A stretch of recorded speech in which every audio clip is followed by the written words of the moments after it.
You've probably seen analog modeled EQs, and maybe you've shied away from using them because, let's face it, they're not as easy as something like infinity EQ. But as we just learned in the previous video, these EQs can be incredibly valuable and provide amazing results. So they're important to know how to use. In this video, I'm going to give you some pro tips for using analog modeled EQs that will let you walk up to any analog modeled EQ and know exactly how to use it. We're going to be looking at the FGS. Now, when we look at this EQ, the first thing we need to do is understand how it's organized. But we not only need to understand how it's organized, we need to visualize the graph and where the bands are. So up top, we have the high band. Then we have the high mid band, we have the low mid band, and we have the low band. And all the way at the bottom, we have a high pass filter.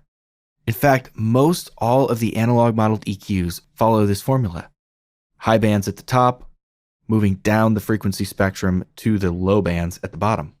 So as I'm looking at this EQ, I'm picturing what the graph looks like in my head. This is an important step to being able to easily use these types of EQs. So when I start tweaking this EQ, I'm picturing the curves.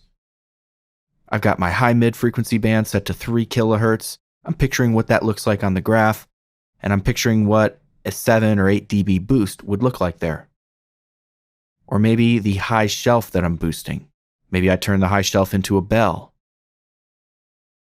I'm picturing all of these moves as I make them on the EQ. It may take some practice to be able to instinctually see the curves in your head when you're looking at an analog modeled EQ, but practice visualizing them and eventually it'll be second nature. So once you've started visualizing the curves, it becomes much easier to use an analog modeled EQ. But we also have some other tricks to make it even easier to use. The next step is to use your ears to choose which band you want to focus on first.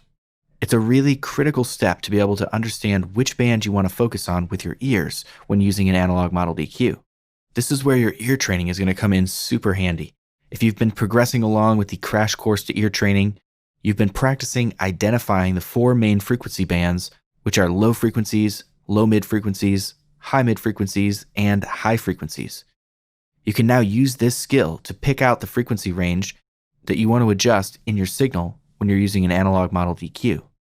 So let's try this out on a track. We have a vocal that is a bit muddy and a bit honky. Take a listen to it. I don't know if you're the one or just someone, but gotta know one thing. And we know that those frequency ranges are somewhere in the mid frequencies and likely somewhere on the low mid frequency side of the spectrum. So I'm going to focus on the low mid frequency band of this EQ. But how do we figure out exactly what frequency to cut, especially since we don't have a visualizer? Here's a trick called boost, sweep, cut that will help immensely with this process. The first step is to boost the gain of the band that the problem area is in. We've identified with our ears that it's in the low mid frequencies, so we're going to boost that. Then we're going to take the frequency band and we're just going to sweep around until we hear the frequency that we want to cut. And we'll know when we've found the frequency because it's going to be an exaggerated version of the problem that we're trying to reduce. I don't know if you're the one or just someone, but gotta know one thing. I don't know if you're the one or just someone, but gotta know one thing. So I'm hearing that harsh frequency somewhere in the 300 to 400 range. So I'll dial in the frequency and I'll cut the band. I don't know if you're the one or just someone, but gotta know one thing. I don't know if you're the one or just someone, but gotta know one thing. A much better sounding vocal because we were able to identify that frequency and take it out. So we use this technique of boost, sweep, cut in order to more easily identify what frequency we want to cut. Since we don't have a visual aid, we have to rely more on our ears.